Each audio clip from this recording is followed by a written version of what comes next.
नमस्कार दोस्तों, mains master programme में आपका स्वागत है। इस सीरीज़ के तहत हम क्या कर रहे हैं आपको पता ही है, लेकिन इसका फ़ायदा क्या है वो मुझे बार बार आपको बताना पड़ेगा, क्योंकि 90% से ज़्यादा लोग ये काम नहीं करते। नहीं करने के उनके पास बहुत सारे बहाने भी हैं, लेकिन बात तो सीधी सी है।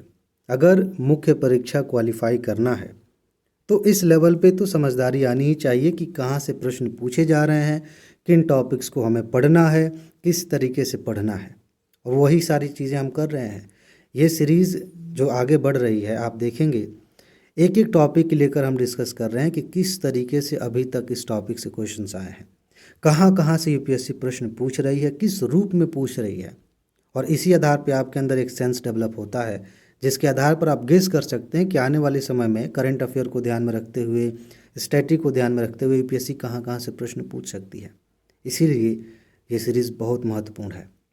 और जो दोस्त भले ही थोड़ा कष्ट झेल रहे हों, मन कह रहा हो कि नहीं रहने दो, बाद में कर लेंगे, पहले प्री पे फोकस कर लेते हैं, ये सारी चीज़ें झेलते हुए भी अपने आप को बनाए रखे हैं, इस सीरीज़ को कंटिन्यू करना चाहते हैं या कर रहे हैं, मैं उन्हें बधाई देना चाहता हूं। क्योंकि आप ऐसा काम कर रहे हैं ना जो बड़े बड़े लोगों से नहीं हो पाती हैं। बस सिर्फ ज्ञान देते रहेंगे लेकिन होगा कुछ नहीं। आप बहुत बड़ा काम कर रहे हैं। मैं ये नहीं कहता कि आप सिर्फ इसी वीडियो सीरीज़ से करिए, कहीं से भी करिए, लेकिन यह काम ज़रूरी है कि आप पिछले साल के प्रश्नों के आधार पर सिलेबस, महत्वपूर्ण टॉपिक्स, ट्रेंड, ये सारी चीज़ें समझें, तभी आप मुख्य परीक्षा क्वालिफाई कर पाएंगे। चलिए आगे बढ़ते हैं। अभी तक हमने फर्स्ट पेपर के 2 टॉपिक से जितने भी प्रश्न पूछे गए थे उन सबको डिस्कस कर लिया है। अब हम बात करेंगे तीसरे टॉपिक की। क्या है टॉपिक? स्वतंत्रता संग्राम। इतिहास का टॉपिक है और इससे अभी तक कितने प्रश्न पूछे गए हैं उन्हें देखना है, किस तरीके से उनका उत्तर दिया जा सकता है उन्हें देखना है। इस स्वतंत्रता संग्राम के तहत कुछ और चीज़ें साफ कर दी गई हैं यूपीएससी के द्वारा। क्या कहा गया है? इसके विभिन्न चरण, स्वतंत्रता संग्राम के विभिन्न चरण। ऐसा नहीं हुआ कि अचानक से एक दिन लोग जागे और ये भावना आ गई कि अंग्रेज़ों को हमारे यहाँ से निकालना ही है। धीरे धीरे चीज़ें डेवलप हुई हैं, ठीक है। तो इसके विभिन्न चरण आप समझते हैं कि नहीं, और देश के विभिन्न भागों से इसमें इसमें अपना योगदान देने वाले महत्वपूर्ण व्यक्ति और उनका योगदान। इस टॉपिक को पढ़ के आपको 3 चीज़ें साफ साफ दिख जाती हैं। पहली चीज़ ये कि स्वतंत्रता संग्राम के विभिन्न चरण कौन कौन से रहे हैं, उनकी समझ होनी चाहिए। और ये आंदोलन जब चला, स्वतंत्रता आंदोलन, तो उसमें देश के अलग अलग हिस्सों से किन महत्वपूर्ण व्यक्तियों ने योगदान किया, यानी कि उन व्यक्तियों के बारे में हमें जानना है, और साथ ही साथ उनका योगदान क्या रहा। इन दोनों चीज़ों को एक साथ भी जोड़ सकते हैं, क्योंकि क्वेश्चंस इसी तरह से पूछे गए हैं। उनका क्या योगदान रहा वो आपको जानना है। अब चलिए देख लेते हैं कि यूपीएससी ने अब तक किन लोगों को महत्वपूर्ण माना है, किन पर प्रश्न पूछा है, किन घटनाओं को महत्वपूर्ण माना है। देखिए 2013 में जब नया नया सिलेबस आया, उस समय का क्वेश्चन है, अनेक विदेशियों ने भारत में बसकर विभिन्न आंदोलनों में भाग लिया। भारतीय स्वतंत्रता संग्राम में उनकी भूमिका का विश्लेषण कीजिए। अब इस क्वेश्चन को पहली बार हम पढ़ेंगे तो बड़ा बोझिल सा लगेगा, ऐसा फील होगा कि अरे ये तो लग रहा है आउट ऑफ द सिलेबस हो गया। अभी कुछ सेकंड पहले मैं आपको बता रहा था कि देश के विभिन्न भागों में किस व्यक्ति ने क्या योगदान दिया, ये सब पढ़ना है, तो विदेशियों की बात हो गई। जब आप इतिहास पढ़ते हैं तो आपके मन में कभी ना कभी थोड़ा सा ही लेकिन आया ज़रूर होगा कि यार ये विदेशी व्यक्ति है और भारत में आज़ादी की बात कर रहा है, कहीं ना कहीं तो नाम पढ़ा होगा ना। इस तरह की फीलिंग आती है। आप बचपन में थोड़ा बहुत इतिहास पढ़ते हैं, हाई स्कूल से पहले भी, वहाँ भी ये फीलिंग्स आ जाती हैं। जब आप आगे तैयारी में आते हैं तब भी थोड़ा सा ध्यान तो जाता ही है। यूपीएससी आपसे उम्मीद कर रही है कि जब हम आज़ादी के प्रोसेस में हैं, जब हम आंदोलन कर रहे हैं, तो आप देखें कि किस किस तरह के लोग, कौन कौन से लोग इसमें एक ही दिशा में आगे बढ़ रहे हैं। कुछ देश, ज़्यादातर तो अपने ही लोग हैं, भारतीय हैं, लेकिन कुछ विदेशी भी ऐसे लोग हैं जिनको ये समझ में आ रहा था कि भारतीयों के साथ ठीक नहीं हो रहा है, कुछ और बेहतर होना चाहिए। हो सकता है कि उनका मकसद उस रूप में आज़ादी ना हो जिस रूप में हम चाह रहे थे या फिर हमें मिली, लेकिन सपोर्ट तो वो भी कर रहे थे, और यही यूपीएससी ने पूछा है। ये समझने वाली बात है। जब हम पढ़ाई कर रहे होते हैं तो हमें देखना होता है। अभी मैंने सिलेबस से आपकी बात की, मतलब सिलेबस की बात बताई, तो आप पढ़ते समय इस चीज़ को ध्यान में रखिए कि स्वतंत्रता आंदोलन टॉपिक जब हमें तैयार करना है तो देखना पड़ेगा कि किस किस तरह के लोग इसमें योगदान दे रहे हैं, कौन है वो। कुछ को तो पूछ लिया यूपीएससी ने, बहुत सारे अभी बाकी हैं, उन पर भी पूछा जा सकता है। अब इसके उत्तर की बात करेंगे तो आप मान लेते हैं कुछ नहीं जानते, होम रूल आंदोलन तो खूब अच्छे से पढ़ा होगा, प्री के लिए भी पढ़ते हैं, मेंस के लिए भी पढ़ते हैं। एनी बेसेंट का नाम सुना है? वो विदेशी थी, भारत में आई। चलिए कुछ और लोगों का भी नाम आप, जॉर्ज यूले का नाम आपने सुना है, थोड़ा बहुत योगदान उनका भी रहा। कांग्रेस की स्थापना में कौन थे वो? ए.ओ. ह्यूम। तो कुछ नाम, ज़्यादा नहीं, ऐसा नहीं कि बहुत बोझिल हो जाना है, टेंशन में आ जाना है। बस ये है कि 2-3 नाम अगर आपको याद आ जाते हैं तो बस उस नाम को पकड़ के उन्होंने जो थोड़ा बहुत किया उसको ध्यान में रखते हुए चीज़ें आप लिख देंगे, आपका काम हो जाएगा। बहुत अधिक तथ्य, बहुत सारी चीज़ें यहाँ लिखने की ज़रूरत नहीं है। उनकी भूमिका की बात हो रही है तो आप उनका जो योगदान है वो, प्लस उन्होंने जो किया उसके आधार पर जो असर पड़ा, जैसे एनी बेसेंट के बारे में आप लिखेंगे तो होम रूल आंदोलन के बारे में लिखेंगे तो होम रूल आंदोलन का क्या असर हुआ, 1-2 लाइनें उस पर भी लिखिए। कांग्रेस की स्थापना के बाद से स्वतंत्रता आंदोलन में क्या नया मोड़ आया, जब आप ए.ओ. ह्यूम के बारे में लिखेंगे तो थोड़ा सा ये भी लिख देंगे तो आपका आंसर कंप्लीट हो जाएगा, ठीक ठाक अच्छा आंसर माना जाएगा। समझ रहे हैं? तो बस ये पूछ लिया गया। इसके बाद से ये इंग्लिश में लिखा है, आप इसको पढ़ सकते हैं अगर हिंदी में दिक्कत हो रही है तो। ये देखिए, आयु, लिंग तथा धर्म के बंधनों से मुक्त होकर भारतीय महिलाएं स्वतंत्रता संग्राम में अग्रणी रहीं। विवेचना कीजिए। अभी हम सिलेबस देख रहे थे, बार बार मैं सिलेबस की तरफ ही लेके जाऊंगा, तभी तो ये तो हो गया है, बीत गई बात है, पूछ लिया गया है। आगे क्या पूछा जा सकता है ये जानने के लिए हमें मेन बात तो करनी पड़ेगी। तो सिलेबस में मैंने बताया आपको, देश के विभिन्न भागों से जिन व्यक्तियों ने योगदान दिया, तो ज़रूरी नहीं है कि किसी व्यक्ति को लेकर ही प्रश्न पूछे। जैसे गांधी जी को लेकर क्वेश्चन आया है, अंबेडकर साहब को लेकर प्रश्न पूछा गया है, ठीक है, तो ये तो एक टाइप हो गया। लेकिन वर्गों को लेकर भी क्वेश्चन पूछे, महिला वर्ग, कृषक वर्ग, आदिवासी वर्ग, इस तरह से समाज के हिस्सों को उठा करके भी प्रश्न बनाया जा सकता है। ये दृष्टिकोण आपके मन में होना चाहिए। आगे चल के ये आया क्वेश्चन कि देश के विभिन्न भागों से आदिवासी संघर्ष क्यों उभरे, किस रूप में उभरे, तो आपको पता होना चाहिए। वो आदिवासी संघर्ष किसी न किसी रूप में स्वतंत्रता आंदोलन में योगदान दे रहे हैं, लोगों के अंदर जागरूकता पैदा कर रहे हैं। किसान आंदोलनों पे क्वेश्चंस पूछे गए हैं, प्री में भी मेंस में भी आते रहे हैं, तो उस पर भी क्वेश्चन आ सकता है कि कृषक वर्ग के अंदर असंतोष क्यों आया, किस रूप में उन्होंने स्वतंत्रता आंदोलन में योगदान दिया। ये नज़रिया आपका होना चाहिए जब आप इस टॉपिक को तैयार कर रहे हैं, ठीक है। तो महिलाओं पे क्वेश्चन आया है और कहा जा रहा है कि स्वतंत्रता संग्राम में अग्रणी रहीं। अब भारत में महिलाओं के बारे में जब आप पढ़ेंगे तो बहुत सारे नाम आपको मिल जाएंगे, बहुत अच्छे काम उन्होंने किए देश की आज़ादी दिलाने में, बहुत सारे नाम हैं। लेकिन ऐसे में क्या होता है, दो दो परिस्थितियां बनती हैं। एक ये हो सकता है कि आपने इस टॉपिक को बहुत अच्छे से पढ़ा है, बहुत सारे नाम आपको याद हैं, कम से कम 10 नाम आपको याद है। और दूसरी तरफ ये हो सकता है कि आपने पढ़ा तो है लेकिन एक भी नाम याद नहीं आ रहा है। ये दोनों परिस्थितियां ठीक नहीं हैं। जब हमें याद है, बहुत सारी चीज़ें आ रही होती हैं, तो हम ज़्यादा से ज़्यादा लिखने की कोशिश करते हैं, यहीं पे हम मात खा जाते हैं, यहीं पे हमें लगता है कि यार लिखा तो बहुत कुछ था, नंबर क्यों नहीं मिला। और दूसरी तरफ जब हमें कुछ नहीं आता है तो हम क्वेश्चन से हट कर कोई और बकवास करने लग जाते हैं, कुछ और ही लिखने लग जाते हैं, इससे भी नंबर नहीं मिलते। बीच का रास्ता आपको अपनाना है।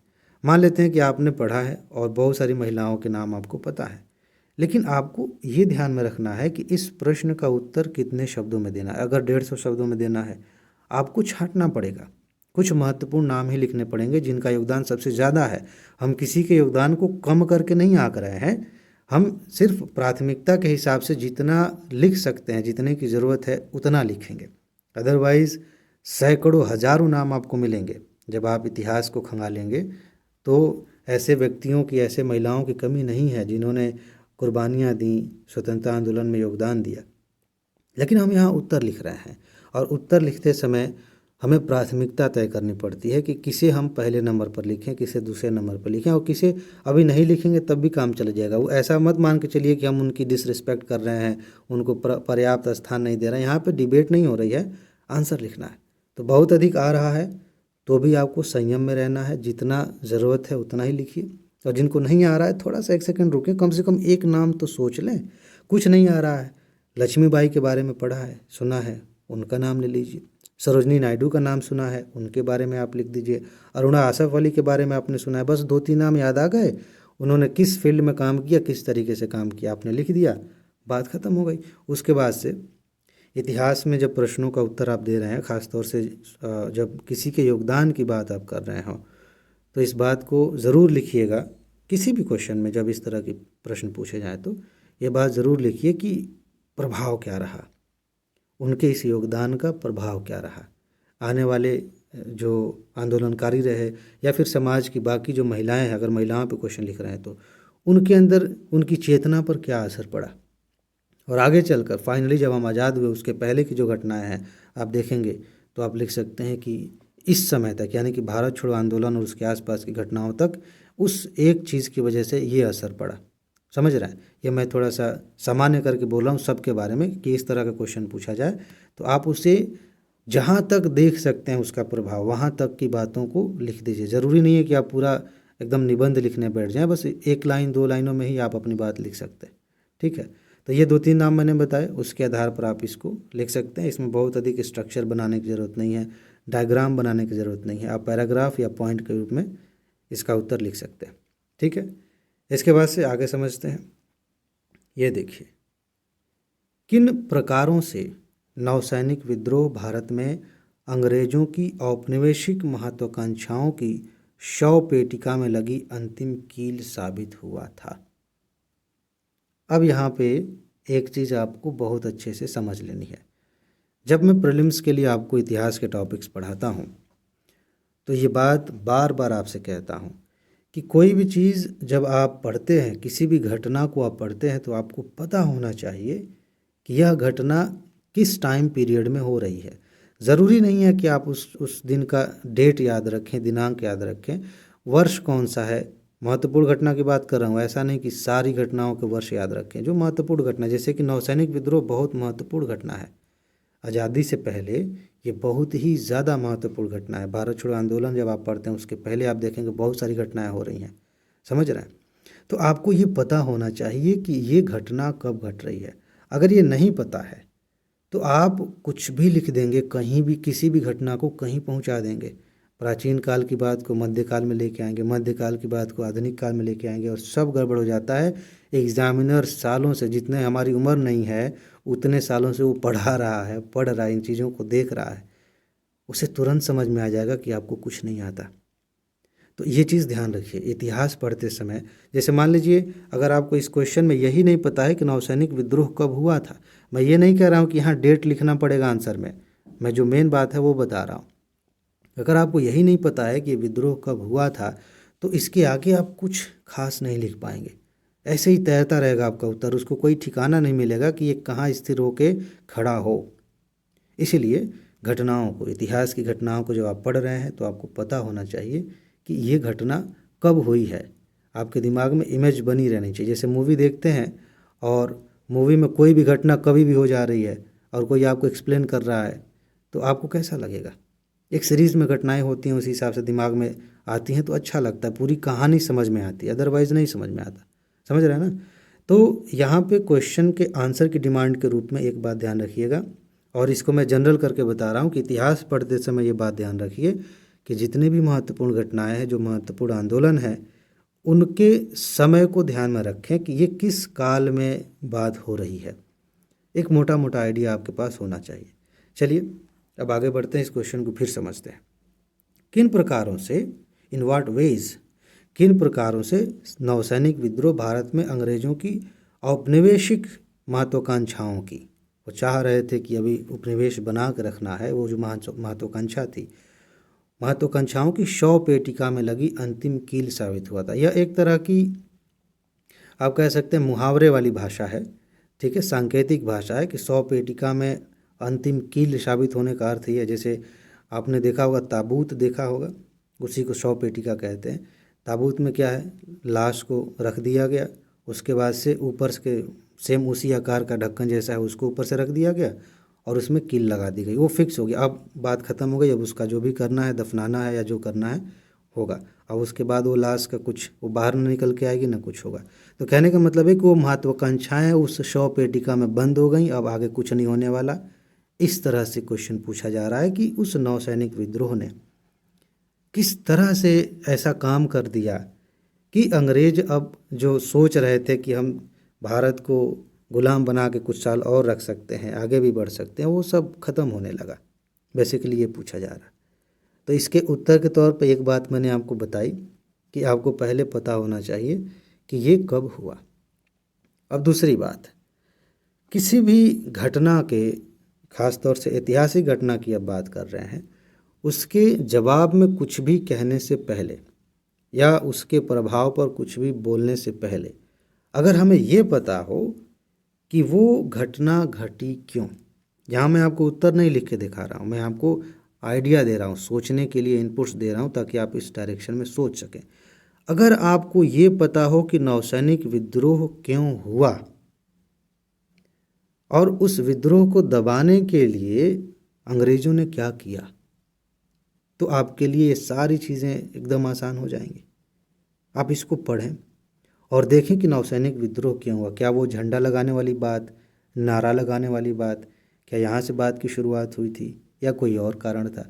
और साथ ही साथ इसके अलावा जब ये हो गया नौसैनिक विद्रोह, तो क्या हुआ, कांग्रेस का क्या रिएक्शन रहा, मुस्लिम लीग का क्या रिएक्शन रहा, समझ रहे हैं? और उसके बाद से अंग्रेज़ों ने कैसे इसका दमन करने की कोशिश की, आम जनता ने इसको किस रूप में देखा और क्या प्रतिक्रिया दी, जब आप इसको समझ लेते हैं बात यहीं पे कंप्लीट हो जाती है। इससे ज़्यादा कुछ नहीं करना। इसी को आप विस्तार से लिखेंगे जब बताएंगे कि देखिए इसके बाद से नौसैनिक विद्रोह के बाद से ये घटनाएं हुई, इस तरीके से आंदोलन और भड़क गया और चीज़ें आगे बढ़ी, लोगों के अंदर और आक्रोश आया, अपनी आज़ादी को लेकर के और भावनाएं तीव्र हुई। ये सारी बातें आप लिखेंगे, आपका आंसर कंप्लीट हो जाएगा। समझ रहे हैं? तो किसी भी उत्तर को, किसी भी टॉपिक को देखने का नज़रिया आपका ऐसा होना चाहिए। फ़िलहाल हम इतिहास की बात कर रहे हैं, आगे सारे विषयों की बात करेंगे। भूगोल है, पॉलिटी है, इकोनॉमी है, पर्यावरण के टॉपिक्स हैं, साइंस के टॉपिक्स हैं, इथिक्स के हैं, सब कुछ कवर करेंगे। ठीक है, आगे चलते हैं। ये कमाल की चीज़ है और इस तरह के उत्तर देने की क्षमता आती है जब हम इतिहास को कहानी के रूप में देखते हैं।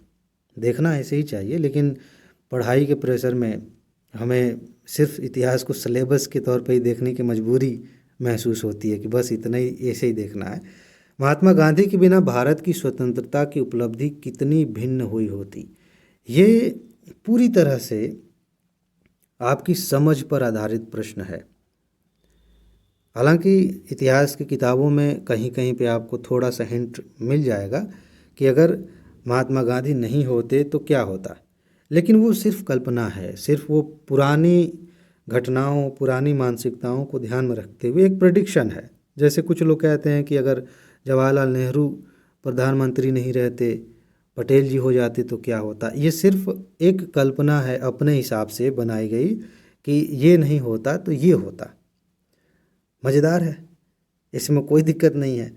तो ऐसे ही आप जब महात्मा गांधी के बारे में पढ़ते हैं तो आप सबसे पहले ये जानने की कोशिश करिए कि ये किस तरह के व्यक्ति हैं, इनकी सोच क्या है, ये कैसे देखते हैं देश को, जनता को, आज़ादी को, और भी जितनी भी चीज़ें हैं जो उस दौरान चल रही थी, जो महत्वपूर्ण मुद्दे हैं, उनको लेकर इनकी सोच क्या है। जब आप ये देखते हैं तब आप इस लायक बन पाएंगे कि अगर इसको यहाँ से निकाल दें, गायब कर दें, तो कैसा होगा। जैसे मान लेते हैं एग्जाम्पल के तौर पे आप सब्जी बना रहे हैं, मस्त एग्जाम्पल है, आप सोचिए सब्जी बना रहे हैं, मान लेते हैं आलू, उसमें आपने क्या डाला है, आलू है, प्याज है, टमाटर है, मिर्च है, बाकी सामग्री है, ठीक। और हम आपसे क्वेश्चन पूछ रहे हैं, सब्जी बन के तैयार हो गई, आप खा रहे हैं, बहुत टेस्टी बनी है, मज़ा आ जा रहा है, मुंह में पानी आ रहा है सुन के ठीक है। अब मैंने आपसे कहा कि ये जो सब्जी बन के अभी तैयार हुई है, इसमें अगर नमक नहीं होता तो क्या होता। स्वाद आया कुछ? ये कैसे पता चलेगा? जब आप पूरे प्रोसेस को अच्छे से समझ रहे हैं, जब आपने इसको एक तरीके से अपने अंदर बसा लिया है। पहले अगर आपने बिना नमक की सब्ज़ी खाई होगी तभी आप आगे गेस भी कर सकते हैं। ऐसे ही कहानी में जब पहले ही आपने अपने हिसाब से कुछ समझा होगा, खुद से समझने की कोशिश की होगी कि यार ये व्यक्ति अगर नहीं होता तो क्या होता, किस रूप में, ऐसा नहीं है कि पूरी दुनिया ख़त्म हो जाती किस डायरेक्शन में चीज़ें जाती, वो कल्पना करने वाली चीज़ है, वो समझने वाली चीज़ है। कल्पना ऐसा नहीं कि हवा में एक आधार है उसका, बाकी लोग भी तो आंदोलन कर रहे हैं। जवाहरलाल नेहरू हैं, पटेल जी हैं, सुभाष चंद्र बोस हैं, और भी ढेर सारे लोग, अम्बेडकर साहब हैं। तो गांधी नहीं होते तो क्या होता? तो गांधी जी ने क्या क्या किया? सब्जी की बात करें तो नमक ने क्या किया स्वाद बढ़ाने में, उस सब्जी को गलाने में। इस तरीके से आप देखेंगे तो इनका नेचर आपको समझ में आएगा गांधी जी का, और उन्होंने जो जो किया वो समझ में आएगा। उसको जब एक बार आप हटा देंगे, और इसके आंसर में यही लिखना है, इसके आंसर में जब एग्जाम्पल देंगे तो आप सविनय अवज्ञा आंदोलन, असहयोग आंदोलन, या फिर संघर्ष विराम संघर्ष की नीति, ये सारी चीज़ें आप लिखेंगे। यही तो एग्जाम्पल्स हैं कि अगर ये सारी चीज़ें नहीं हुई होती तो क्या होता। अगर मैं अभी आपको बता दूं तो आप मेरे हिसाब से सोचना शुरू कर देंगे कि अगर गांधी जी नहीं होते तो ये होता। तब फिर आप आज़ाद नहीं रहे, फिर आप मेरे गुलाम हो गए। मैंने आपको बता दिया कि ऐसे सोचना तुम। इसके उत्तर में यूपीएससी का मेंबर आपसे कहीं से भी ये उम्मीद नहीं करेगा कि आप यही उत्तर लिखें। यही इस प्रश्न की खूबसूरती है। ये इसी तरीके से बनाया गया है। हर व्यक्ति जो इतिहास को पढ़ता है अपनी समझ के आधार पर इसका उत्तर अपने तरीके से दे सकता है। बस बकवास नहीं होनी चाहिए, वो समझ पे आधारित होनी चाहिए। और समझ कैसे बनेगी? जब आप इतिहास को एक मूवी की तरह देखना शुरू करेंगे, एक कहानी की तरह देखना शुरू करेंगे, आपको उत्तर मिल जाएगा। फिलहाल फिर से थोड़ा सा कंक्लूड करके मैं बता देता हूँ कि इसका उत्तर लिखते समय क्या क्या बातें ध्यान में रखनी चाहिए थी। देखिए, गांधी जी को आप कब से जानना शुरू करते हैं इतिहास में? जब वो साउथ अफ्रीका जाते हैं, वहाँ पे कुछ आंदोलन करते हैं, उसके बाद से इंडिया आते हैं, इंडिया में भी चंपारण से शुरुआत करते हैं और बहुत सारी चीज़ें होती हैं। तो उनकी दो चीज़ें आपको साफ साफ दिखेंगी। एक तो उनकी सोच कि वो आम जनता को आंदोलन में शामिल करना चाह रहे हैं। उनके पहले ऐसा नहीं हो रहा था, मोटे तौर पे आप कह सकते हैं कि ऐसा नहीं हो रहा था, या बहुत कम मात्रा में हो रहा था। एक ये है। दूसरी बात ये, वो हिंसा को साइड में रखना है। उन्हें पता है कि हिंसा करेंगे तो हमारी इतनी औकात है नहीं, ना हमारे पास हथियार है, ना उतने ट्रेंड लोग हैं, हमें तुरंत दबा दिया जाएगा, ये अच्छा सलूशन नहीं है। तो इस तरीके से उनकी सोच पता चलेगी, और उस सोच को अप्लाई करने के लिए वो कुछ कर रहे हैं, आंदोलन कर रहे हों चाहे अनशन कर रहे हों, ये सारी चीज़ें हो रही हैं। और उसके आधार पर कुछ प्रभाव दिख रहा है। जो नेता हैं उस समय के, वो भी उनके मुरीद हुए जा रहे हैं। जो आम जनता है वो भी बड़ी तेज़ी से स्वतंत्रता आंदोलन में शामिल होते जा रही है। तो ये एग्जाम्पल्स हैं। और लास्ट में, मतलब ये सारी चीज़ें ध्यान में रखते हुए लिखते हुए जब आप कहेंगे कि अगर ये चीज़ें नहीं होती तो ये होता, आपके अनुसार इस तरीके से चीज़ें होती, बस इतना ही लिखना है। और बहुत लंबा लिखने की गुंजाइश इस प्रश्न में नहीं है। मेरे ख्याल से 150 शब्दों का प्रश्न था, तो संक्षिप्त में ये सारी बातें आप लिख देंगे एग्जाम्पल के साथ, बात हो जाएगी कंप्लीट। ठीक है, अब चलते हैं। ये देखिए, इस तरह के प्रश्नों के लिए आप हमेशा तैयार रहें। और अगर आप इतिहास के विद्यार्थी हैं ऑप्शनल के नज़रिए से, यानी कि आपका ऑप्शनल हिस्ट्री है, तब तो और ज़्यादा ऐसे चीज़ों पे सोचना चाहिए, क्योंकि ऐसे क्वेश्चंस खूब आते हैं और इंटरव्यू में भी आपसे प्रश्न ऐसे पूछे जा सकते हैं। अब सारी उपागमों और रणनीतियों के बावजूद महात्मा गांधी और B.R. अम्बेडकर का दलितों की बेहतरी का एक समान लक्ष्य था। इसके बारे में आपको स्पष्ट करना है। बेसिकली आपको ये समझाना है। सबसे पहले हम सिलेबस पे आते हैं। सॉरी, सिलेबस में अभी हमने क्या देखा? स्वतंत्रता आंदोलन में जो महत्वपूर्ण व्यक्ति हैं उनका क्या योगदान है। तो योगदान के तौर पर सिर्फ इतना ही योगदान नहीं है कि उन्होंने आज़ादी दिलाने में क्या किया, उन्होंने समाज के लिए भी कुछ किया। और सही मायने में अगर समाज के लिए कुछ करेंगे, लोग जागरूक होंगे, तभी और ज़्यादा ये आंदोलन मजबूत होगा। ये बात आपको ध्यान में होनी चाहिए। हालांकि इसको किसी और टॉपिक में भी शामिल कर सकते हैं, सामाजिक सुधार आंदोलनों में भी कर सकते हैं। ठीक है, इतिहास की सारी घटनाएं एक दूसरे से जुड़ी होती हैं, तो बहुत ज़्यादा आइसोलेशन में कोई टॉपिक नहीं होता। फिलहाल हम इस टॉपिक के तहत इसको रख रहे हैं क्योंकि ये ज़्यादा करीब है इसके। क्वेश्चन क्या कह रहा है? महात्मा गांधी हैं और बाबा साहब अम्बेडकर हैं, क्वेश्चन ये कह रहा है कि इनकी जो रणनीति थी, इनका जो अप्रोच था, वो दलितों को लेकर अलग अलग था, ध्यान रखिएगा। लेकिन उनकी बेहतरी के लिए उनका जो लक्ष्य था वो एक जैसा था। वो दोनों चाह रहे थे कि दलितों की बेहतरी होनी चाहिए, दलित जो है आगे बढ़ने चाहिए। अब एक चीज़ यहाँ पे समझनी पड़ेगी। हाँ, मैं ये कह रहा था कि यहाँ पे आपको ये भी समझना पड़ेगा, यहाँ दलितों से मतलब सिर्फ किसी एक जाति को लेकर के मत चलिएगा। दलित से मतलब जो दबे कुचले समाज के पिछड़े लोग हैं, जिनको अभी अभी तो काफ़ी चीज़ें ठीक हो रही हैं, लेकिन उस समय तो और ज़्यादा दिक्कत थी। धर्म के नाम पर, समाज के नाम पर, व्यवसाय के नाम पर, हर तरीके से वो मतलब काफ़ी बैकवर्ड थे। तो उनकी बात हो रही है, उनके उत्थान की बात हो रही है, ठीक है। तो क्या कहा जा रहा है कि इनके जो विचार थे, इनकी जो रणनीति थी वो अलग अलग थी, इसके बावजूद उनका लक्ष्य समान था। वो चाहते थे कि इनका उत्थान हो। अब इसका उत्तर आप कैसे लिखेंगे, थोड़ा सा मैं आपको बता देता हूँ, बाकी आप पढ़ेंगे तो आपको और चीज़ें क्लियर हो जाएंगी।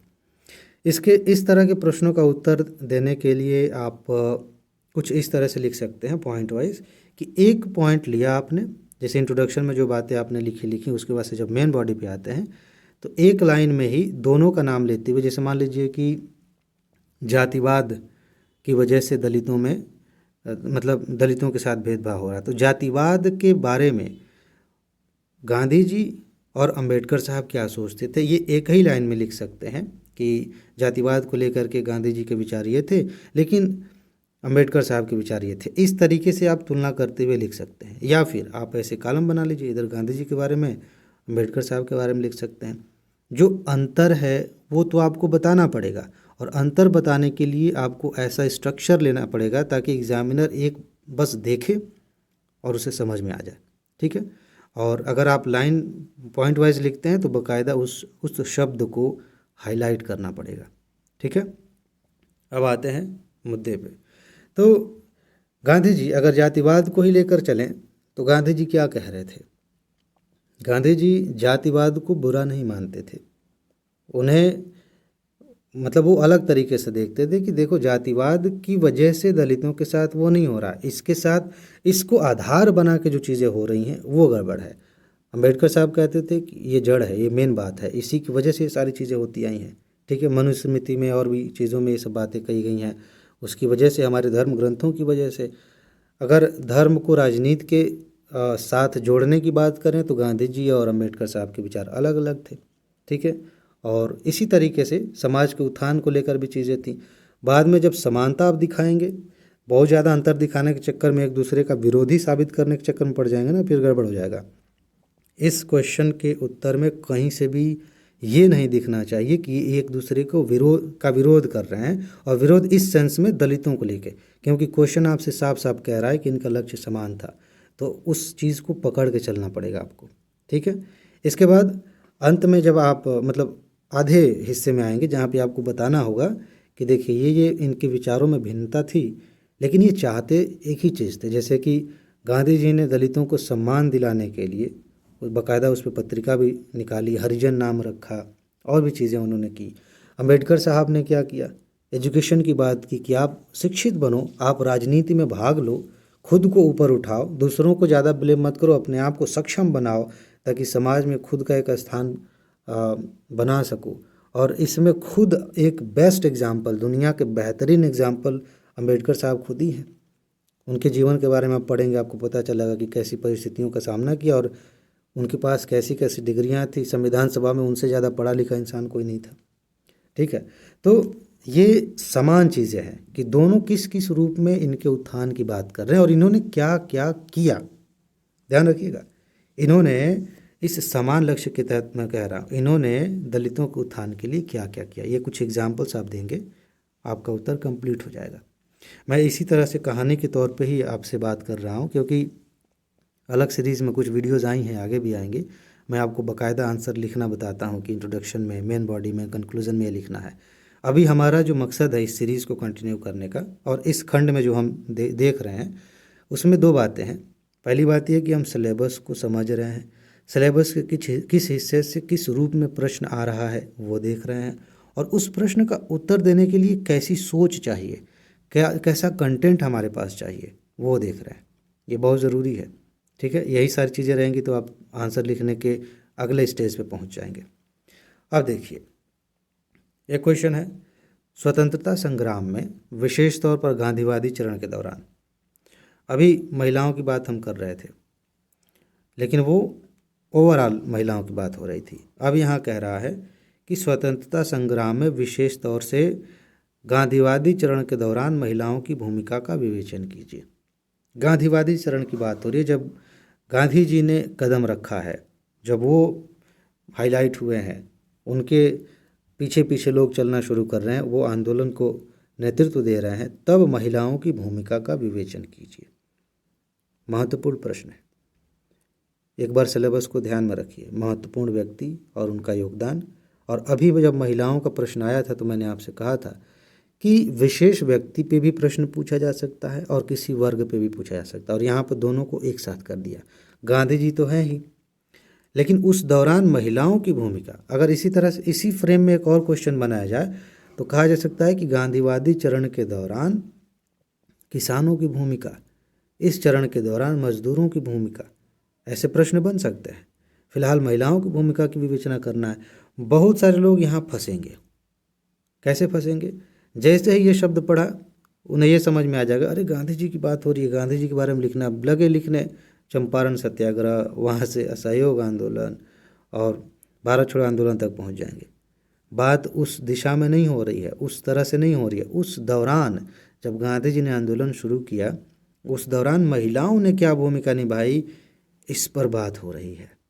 तो जब आप पढ़ रहे हैं, जैसे मान लीजिए कि आप भारत छोड़ो आंदोलन ही पढ़ रहे हैं, चलिए वो तो बहुत बात की बात है, असहयोग आंदोलन ही पढ़ रहे हैं, तो आप उसमें देखिए कि महिलाएं भाग ले रही हैं कि नहीं, किस रूप में, किस हद तक असहयोग आंदोलन में किस हद तक महिलाओं की भूमिका है। और अगर है तो क्या कोई नाम आपको याद आ रहा है? यहाँ पे एक तो नाम भी आपको याद आ जाए ना तो कमाल हो जाएगा, मज़ा आ जाएगा, एग्जामिनर खुश हो जाएगा। वो नाम लिखने के बाद बाकायदा आप हाईलाइट कर सकते हैं। ठीक है, इस तरह के प्रश्न आगे भी आएंगे, इसलिए कह रहा हूँ कि ये चीज़ ध्यान रखिएगा। यहाँ पे कुछ नाम मिल जाएंगे। जब आप सविनय अवज्ञा की बात करेंगे, वहाँ तो बाकायदा जो अलग अलग देश के अलग अलग हिस्सों में आंदोलन चलाए जा रहे थे, सरोजनी नायडू का नाम आप सुनेंगे, वहाँ थी वो। ठीक है, और भी महिलाएं थीं। तो नमक आंदोलन जिसको आप कहते हैं, सविनय अवज्ञा कहते हैं, दांडी मार्च उससे जुड़ा हुआ है, उस दौरान महिलाओं की क्या भूमिका रही, और आगे चल के भारत छोड़ो आंदोलन के दौरान क्या भूमिका रही। इस तरीके से आप एग्जाम्पल्स के साथ जब ये बातें लिखेंगे, आपका उत्तर कंप्लीट हो जाएगा। और सीधा सीधा यही पूछा गया है, गांधी जी पर ज़्यादा फोकस नहीं करना इसमें गांधी जी बस एक संकेतक के तौर पर हैं, एक बैकग्राउंड के तौर पर, या कहें कि आधार के तौर पर, उस आधार पे महिलाओं की भूमिका पे बात करनी है। ठीक है, आप लिख देंगे, आपका उत्तर कंप्लीट हो जाएगा। ठीक है, आगे चलते हैं। इसमें कुछ एग्जाम्पल, जैसे कि अगर नमक की बात करें, धरना देना, क्या कहते हैं, असहयोग आंदोलन में देखेंगे तो इसमें विदेशी वस्तुओं के बहिष्कार में भी महिलाएं शामिल थी। एग्जाम्पल में यही सारी चीज़ें लिखनी होती हैं। ठीक है, यही सब घटनाएं हो रही थी। आगे चलते हैं। अगला क्वेश्चन क्या है, कितना समय हुआ जी? ठीक है, अभी ज़्यादा नहीं हुआ। स्वतंत्रता के लिए संघर्ष में सुभाष चंद्र बोस और महात्मा गांधी के मध्य दृष्टिकोण की भिन्नताओं पर प्रकाश डालिए। अभी अभी हमने देखा गांधी जी और अंबेडकर साहब की तुलना कर दी गई। अब महात्मा गांधी और सुभाष चंद्र बोस की तुलना की गई है, लेकिन इस बार मुद्दा कुछ और है। इस बार दलितों की बात नहीं हो रही है, इस बार बात हो रही है कि इनका नज़रिया कैसा था स्वतंत्रता आंदोलन को लेकर। आई बात समझ में?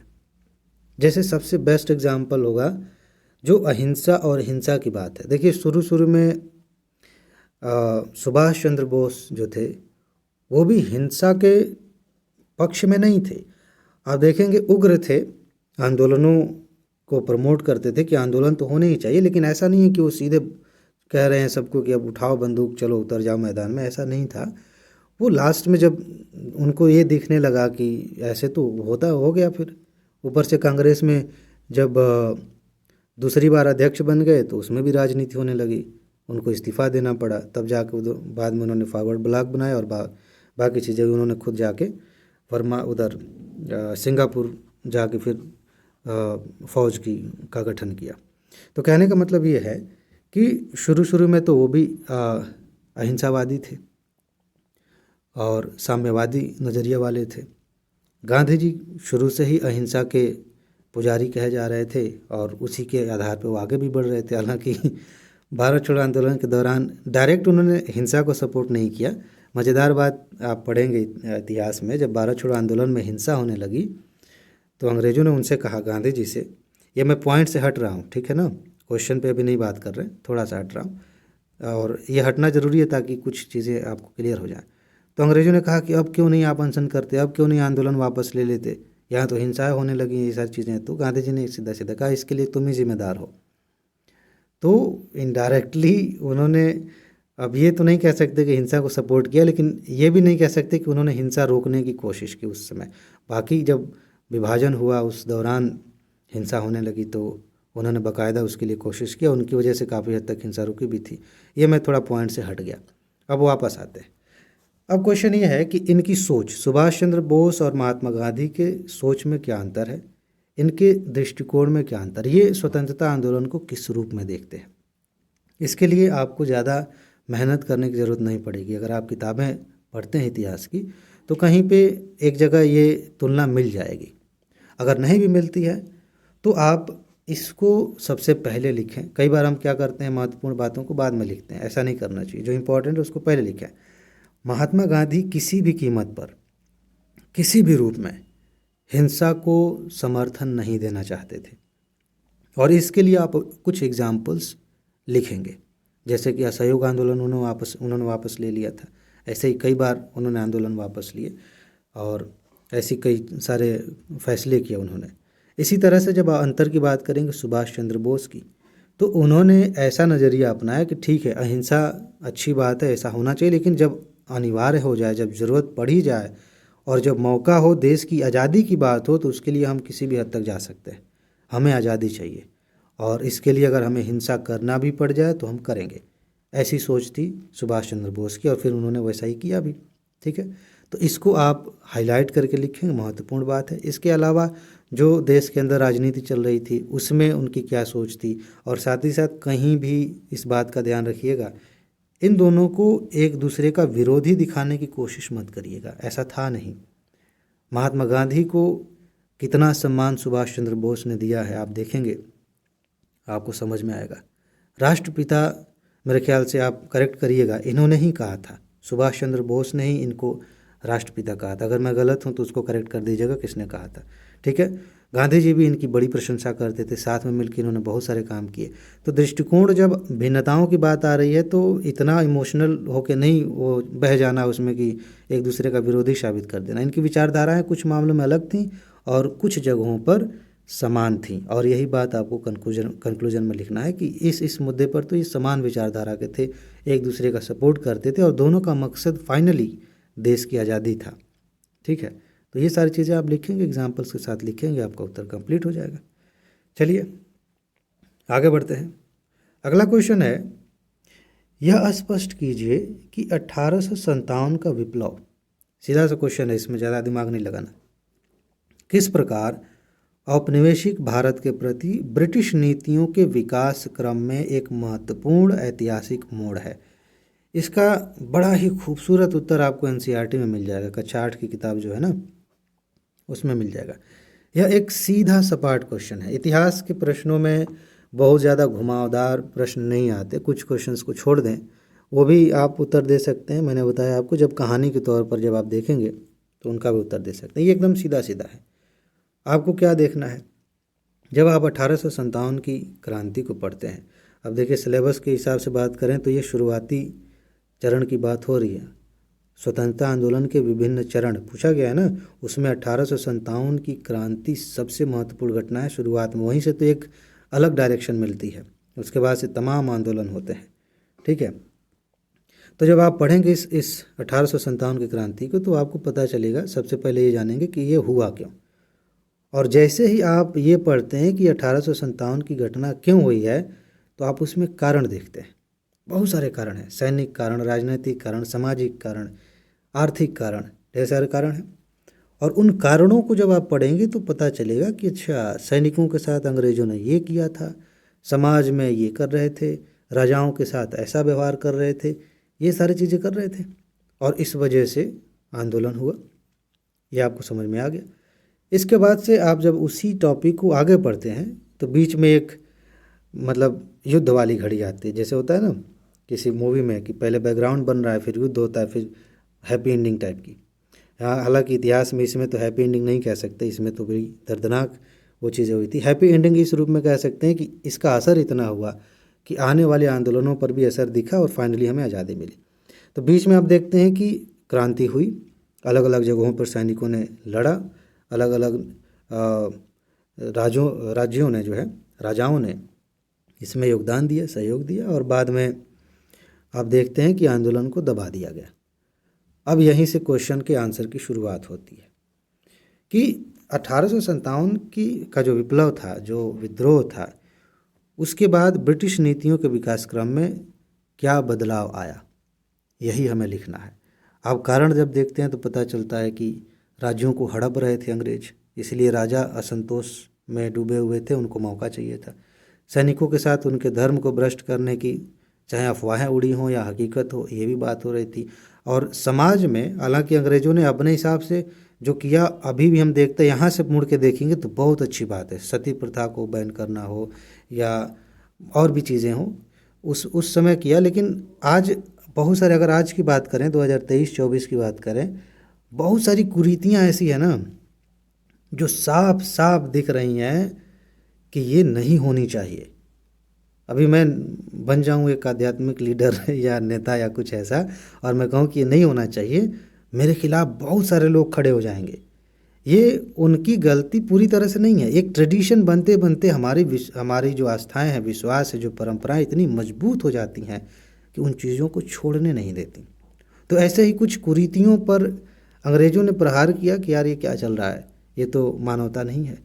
तो उस समय का जो समाज था उसने विरोध किया कि यार हमारे अंदर ये, जैसे नर बलि बड़ी खतरनाक चीज़ है, छोटी बच्चियाँ हो रही हैं गंगा किनारे फेंक दे रहे हैं उसको, ये भी खतरनाक चीज़ है, शर्म की बात है। लेकिन उस पर बैन लगाना, उसको रोकना उस समय के समाज को पसंद नहीं आया। अभी हम विकसित हो गए, समझदार हो गए, तो चीज़ें ठीक दिख रही हैं, ठीक है। तो समाज में जो बदलाव हो रहे थे अंग्रेज़ों के द्वारा, वो भी लोगों को पसंद नहीं आ रहे थे। इस तरीके से आप देखेंगे कारणों में चीज़ें मिल जाएंगी। और जैसे ही आंदोलन हुआ, अंग्रेज़ों ने बैठ के विचार किया कि यार कुछ गड़बड़ कर रहे हैं क्या हम क्या करने आए थे यहाँ पे? हम यहाँ समाज सुधारने आए थे। हालांकि दिखाएंगे तो फिर भी कि हम सुधार रहे हैं तुमको, लेकिन उनकी जो नीतियों में बदलाव आता है वो साफ साफ दिखाता है कि इनको ये बात समझ में आई कि हमें जो अपना मकसद है वो भूलना नहीं चाहिए। हमें यहाँ के मैक्सिमम संसाधन चाहिए, हमें अपना साम्राज्य बना कर रखना है, ज़्यादा से ज़्यादा इनका जितना शोषण हो सकता है करें और अपने जो खुद का देश है उसको संपन्न बनाएं। तो उसके लिए हम ऐसा काम करते हैं ना कि आराम से सब हो सके। यानी कि अब हम समाज में, धर्म में कोई हस्तक्षेप नहीं करेंगे। भाई किसी राजा का अपना पुत्र नहीं हो रहा है, वो किसी और को अडॉप्ट कर ले, उसे राजा घोषित कर दे, हमें कोई दिक्कत नहीं है। तो इस तरह से इन्होंने अपनी नीतियों में बदलाव किया। अब आप देखिए कि उस लिस्ट को 4-5 बातें हैं, ज़्यादा नहीं है, 4-5 चीज़ें हैं। सेना में उन्होंने देखा कि यार सेना में यहाँ भारतीयों को हम शामिल कर रहे हैं तो फिर दिक्कत है। तो जो महत्वपूर्ण केंद्र थे वहाँ पर भारतीय सैनिकों की संख्या कम कर दी गई ताकि विद्रोह हो तो हम उसे तुरंत दबा सकें। तो सेना में बदलाव किए गए। यही सारी बातें पूछी गई हैं, सीधा सीधा प्रश्न है, कहानी के तौर पे आप पढ़ेंगे, बड़ा मज़ा आएगा, बहुत सुकून मिलेगा और ये कभी जल्दी भूलेगा भी नहीं, ठीक है। चलिए आगे बढ़ते हैं। पिछली शताब्दी के तीसरे दशक से भारतीय स्वतंत्रता की स्वप्न दृष्टि के साथ संबद्ध हो गए नए उद्देश्यों के महत्व को उजागर कीजिए। मुझे हंसी क्यों आई जब मैंने पहली बार ये शब्द सुनने शुरू किए, पता नहीं शायद हाई स्कूल इंटर की बात है, शताब्दी और इस तरह के शब्द, तो बड़ा कंफ्यूज रहता था मैं। तो ये लाइन पढ़ के मुझे अपना समय याद आ गया। अब आप में से बहुत सारे दोस्तों को नहीं समझ में आएगा कि ये क्या कहा जा रहा है। पिछली शताब्दी के तीसरे दशक से, अभी कौन सी शताब्दी चल रही है? 21वीं सदी आप सुनते हैं, ये 21वीं सदी चल रही है। इसके पहले जैसे 2001, 2002 ये 21वीं सदी है। इसके पहले 1995, 1935, 1920 वो पिछली सदी थी। 20वीं सदी की बात हो रही है। ये बहुत सारे लोग इसी पे माथा पकड़ लेंगे कि यार कुछ गड़बड़ है क्या, कुछ भूल तो नहीं रहे, कुछ गड़बड़ तो नहीं पूछ लिया क्या। और एग्ज़ाम में प्रेशर होता है तो ऐसे शब्द हमें घुमा देते हैं, दिक्कत होने लगती है। तो बेसिकली ये 1900 से लेकर 1999 तक, यानी कि आपका मतलब उस बीच के जो 100 साल हैं उनकी बात हो रही है, ठीक है। तो उसके तीसरे दशक से, अब तीसरे दशक का मतलब है 1901 से 10 पहला दशक, 10 से 20 मतलब 11 से 20 आप कह लीजिए, या 10 से 20 कह लीजिए, वहाँ से दूसरा दशक, और 20 से 30 के बीच में तीसरा दशक, यानी कि 1920 के आगे जब आप बढ़ रहे हैं तीसरा दशक। अभी मैंने आपसे बताया ना, जब आप घटनाओं को, इतिहास की घटनाओं को उनके सही जगह पर रख कर नहीं देखेंगे, आपको कुछ समझ में नहीं आएगा कि इसका उत्तर कैसे लिखना है। इसका उत्तर वो व्यक्ति कभी भी सही नहीं दे सकता जिसको ये बात समझ में नहीं आई है कि पिछली शताब्दी के तीसरे दशक की बात हो रही है। अगर ये नहीं समझ में आया तो क्या लिख देंगे? कुछ नहीं लिख पाएंगे, बस आज़ादी आज़ादी करेंगे और घुमा फिरा के कहानी लिखेंगे इधर उधर की। तो पिछली शताब्दी के तीसरे दशक, समझ में आ गई बात? 1920 से आगे की बात हो रही है। उस समय से भारतीय स्वतंत्रता की स्वप्न दृष्टि के साथ, इसका मतलब ये है कि जब हम आज़ादी के सपने देख रहे हैं उसके साथ और कौन से नए उद्देश्य जुड़ गए हैं, उनका महत्व क्या है। बहुत महत्वपूर्ण बात है ये। और इतनी खूबसूरती से यूपीएससी ने बिटवीन द लाइन जाके क्वेश्चन पूछा है कि अगर हम उस दौरान को, उस घड़ी को मूवी के तौर पे नहीं देखेंगे, कहानी के तौर पे नहीं देखेंगे तो समझ में नहीं आएगा। हालांकि इतिहास की किताबों में कुछ चीज़ें लिखी गई हैं, लेकिन वो सीधे टॉपिक दे दिया गया, तो सीधे टॉपिक देने के बाद कभी कभी चीज़ें नहीं दिखती हैं। आप देखेंगे 1920 के बाद से क्या बदलाव आ रहे हैं। हम आज़ादी चाहते हैं, हमारे अंदर मतलब उस समय के जो लोग हैं जो आज़ादी के लिए काम कर रहे हैं, आंदोलन लड़ रहे हैं, या जो भी संगठन बना रहे हैं, उनके अंदर क्या क्या बदलाव आ रहे हैं, नहीं समझ में आ रहा है। चलिए मैं थोड़ा सा हिंट दे देता हूँ। सबसे पहली बात यह है कि आप देखेंगे कि उस समय स्वराज पार्टी बनाए जाने की बात हो रही थी। पॉलिटिकल एंगल से शुरू करते हैं, लेकिन ध्यान रखिएगा ये महत्वपूर्ण नहीं है, महत्वपूर्ण बात कोई और है। तो उस समय एक सोच ये बदली, गांधी जी और बाकी लोग नहीं चाहते थे कि सरकार में हम भाग लें, हमें तो आंदोलन करना है, हमें तो आज़ादी चाहिए। तो उस दौरान एक सोच बदली कि नहीं, ऐसे आज़ादी नहीं मिलेगी, हम खुद सरकार में जाएंगे, खुद उनकी नीतियों में शामिल होंगे और अपने हिसाब से नीतियां बनाएंगे, तभी तो हर चीज़, हर तरह से हम अपने पक्ष में फैसले कर पाएंगे। तो एक सोच तो ये बदली, एक नए उद्देश्य के तौर पे कह सकते हैं, लेकिन मैंने अभी अभी कहा कि ये महत्वपूर्ण बात नहीं है। उस दौरान दो तरह के नए बदलाव आपको दिखते हैं। जो श्रम आंदोलन है, जो साम्यवादी विचारधारा है, ये उस समय, समाजवादी विचारधारा भी आप कह सकते हैं, उस समय ज़्यादा उभर के आ रही है। सुभाष चंद्र बोस, जवाहरलाल नेहरू समाजवादी विचारधारा के सबसे अच्छे एग्जाम्पल हैं उस समय के, ठीक है। सबके सर्वहित की बात होनी चाहिए, किसानों मजदूरों की बात होनी चाहिए, इस पर एक नया दृष्टिकोण बन रहा है, नए नए संगठन बन रहे हैं, बहुत सारे एसोसिएशन बन रहे हैं श्रमिकों के। ये इसके पहले नहीं हो रहा था, इस तरह से, इस स्तर पर नहीं हो रहा था। उसके पहले थोड़ी बहुत सुगबुगाहट दिखेगी, लेकिन आंदोलन के रूप में, संगठन के रूप में ये सारी चीज़ें यहाँ दिखती हैं। और ये भी आज़ादी के बाद वाली पिक्चर में अपने आप को मतलब देखने की कोशिश है कि जब हम आज़ाद हो जाएंगे या आज़ाद हो रहे हैं तो भाई मजदूरों का कौन देखेगा, किसानों को कौन देखेगा, किस बात के लिए हम आज़ाद होना चाहते हैं। तो इस नज़रिए से भी नए उद्देश्य जुड़ने शुरू हो गए, किसानों के, मजदूरों की बात होनी शुरू हो गई, सर्वहित की बात करनी शुरू हो गई, ये सारी चीज़ें होने लगी। अदरवाइज़ तो अभी तक हम राजा रानी खेल रहे थे, या फिर कुछ और संगठन बने थे एलीट वर्ग के, वो अपने अधिकारों के लिए, अपने संभ्रांत अधिकारों को बनाए रखने के लिए उसी में लगे हुए थे। तो यहाँ से चीज़ें बदल रही हैं। उसका बैकग्राउंड गांधी जी ने बना दिया है 10-15 साल पहले से ही। किसानों को, मजदूरों को, महिलाओं को, बच्चों को, सबको आंदोलन में शामिल करने की जो लालसा जग रही है, जो एक सपना दिख रहा है, वो तो वहीं से बनना शुरू हो गया। कोई भी चीज़ अचानक से नहीं होती, लेकिन इस दशक में ये सारी चीज़ें हो रही हैं। मैंने आपको पर्याप्त हिंट दे दिया। अब आप इसको पढ़ेंगे, कुछ एग्जाम्पल्स आपको मिलेंगे कि ये जो है, ये मजदूर आंदोलन चला, ये श्रम संगठन बना, ये समाजवादी विचारधारा पनपी, ये विदेशी जो आंदोलन हो रहे थे उनका भी कुछ असर यहाँ पर दिख रहा है। तो ऐसे आप अपने उत्तर को अच्छे से लिख सकते हैं, आपका उत्तर बहुत ही शानदार कंप्लीट हो जाएगा। ये भी आप देखिए एक चरण ही है, सिलेबस में चलिए, विभिन्न चरण, स्वतंत्रता आंदोलन के विभिन्न चरण, उसी में से एक ये भी एक नया, आप कह सकते हैं कि ये पेड़ था ना, तो इसमें से एक नई टहनी निकल रही है उसी का हिस्सा। ठीक है, अब आगे बढ़ते हैं। अगला क्वेश्चन क्या है, क्या कारण था कि 19वीं शताब्दी के अंत तक आते आते, ध्यान रखिएगा इसको पकड़ना, बहुत बहुत बेसिक बात है, हो सकता है आपको ये सब चीज़ें आसानी से समझ में आए, लेकिन कभी कभी छोटी छोटी बातें नहीं समझ में आती हैं तो बड़ी बड़ी बातें गड़बड़ होने लगती हैं।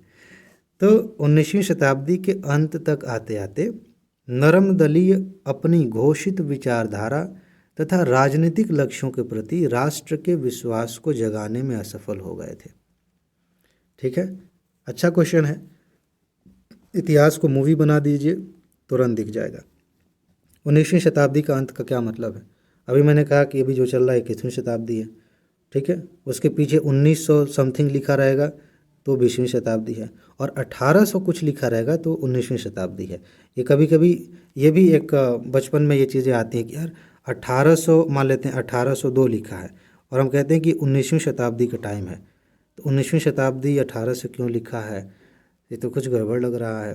तो फिर एक से शुरू करेंगे ना, तब आपको सारी चीज़ें समझ में आएंगी। तो यहाँ समझने के लिए फ़िलहाल इतना ही है। 19वीं शताब्दी का मतलब 19वीं शताब्दी के अंत की बात हो रही है, तो 1800 समथिंग आप कह सकते हैं, 1895 1899 उस दौरान की बात हो रही है।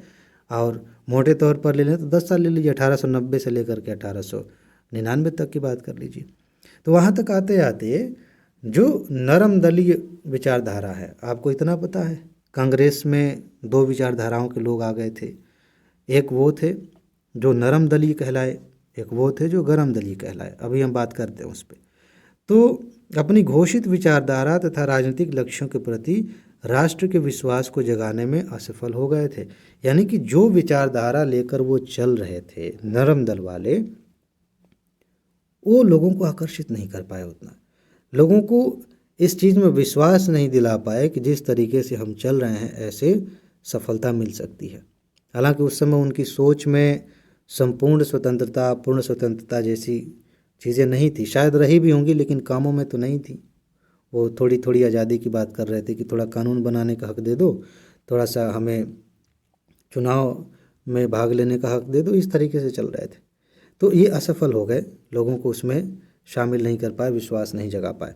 थोड़ा सा ये समझ लीजिए, नरम दलीय मैंने बता दिया, थोड़ा सा फिर बता देता हूँ कि ये सरकार को इस रूप में देख रहे थे कि मतलब आप ही हैं जो हैं, हमें बस थोड़ा थोड़ा देते रहिए, आज़ादी देते रहिए, कुछ चीज़ें और हमें सुविधाएं बढ़ाते रहिए। और ध्यान रखिएगा ये उच्च वर्ग के लोग हैं, इस समय समाज के निचले तबके में इनका प्रभाव ज़्यादा नहीं है। ठीक है, बाकी कुछ लोग और इसमें आए, उनका ये कहना था कि नहीं नहीं नहीं, ऐसे नहीं चलेगा, ऐसे हाथ जोड़ के हम खड़े रहेंगे, ऐसा लग रहा है कि भीख मांग रहे हैं। हमारा देश है, हमारे देश में वो बाहर से आया है और हम ही उनसे रिक्वेस्ट कर रहे हैं कि हमारे लिए कर दो, वो कर दो, ऐसे थोड़ी होता है। हमें अपनी आवाज़ उठानी चाहिए। और ध्यान रखना, यहाँ गरम दल से मतलब हिंसक नहीं है, ये लोग हिंसक नहीं है, ये नहीं कि हिंसा को प्रमोट कर रहे हैं, आतंकवादी गतिविधियों को बढ़ावा दे रहे हैं, ऐसा नहीं है।